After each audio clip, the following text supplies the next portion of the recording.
आलारि सोरांनिफ्राय बबे बबे गामियावहाय चेकखौ रानहैनाय जाखो?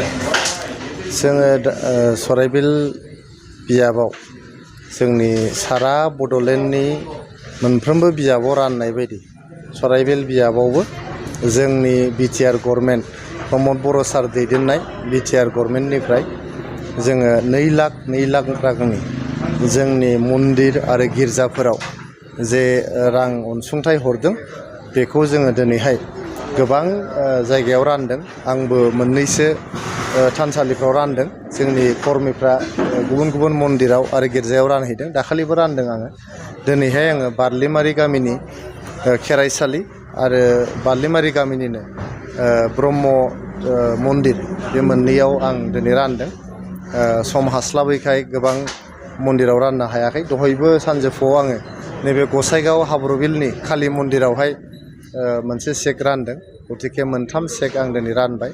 मोनसे रानबावनांगौ दंमोन, हास्लाबाखसै गुबुन हाबाफारि थानायनि थाखाय। दा जोङो बिटिआर गभर्नमेन्टखौ आरो प्रमद बर' सारखौ गोसो गोरबोनिफ्राय जोङो हामलायनाय जासिहरदों, गोजोननाय जासिहरदों।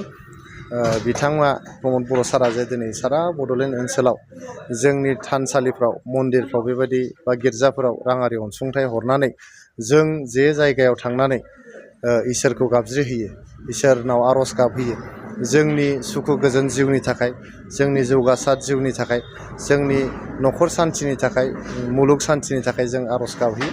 बे धोरोमसालियानो जुदि गाज्रि अबस्थायाव थायोब्ला होमबा जोंनि गोसोआ मोजां जाया, बा जोंनि जे इसोरखौ गाबज्रिहैनाय बेबो हयथ' जाफुंसार जाया जानो हागौ। बेखायनो दिनै प्रमद बर' सारा सानखांनानै गोबां बिथांखिफोरनि गेजेराव आलारि सोरां बायदि मोनसे इन'भेटिभ स्किम बिथाङा दिहुननानै बड'लेण्ड ओनसोलनि धोरोमसालिफोरखौहाय, थानसालिफोरखौ, गिर्जाफोरखौ, मस्जिदफोरखौ जे मोजां खालामनो थाखाय बिथाङा बेबायदि राङारि अनसुंथाइ होदों। बिनि थाखायनो बिथांनिसिम गोसो गोरबोनिफ्राय आङो साबायखर आरो जोबोद बाख्नायनाय जासिहरदों।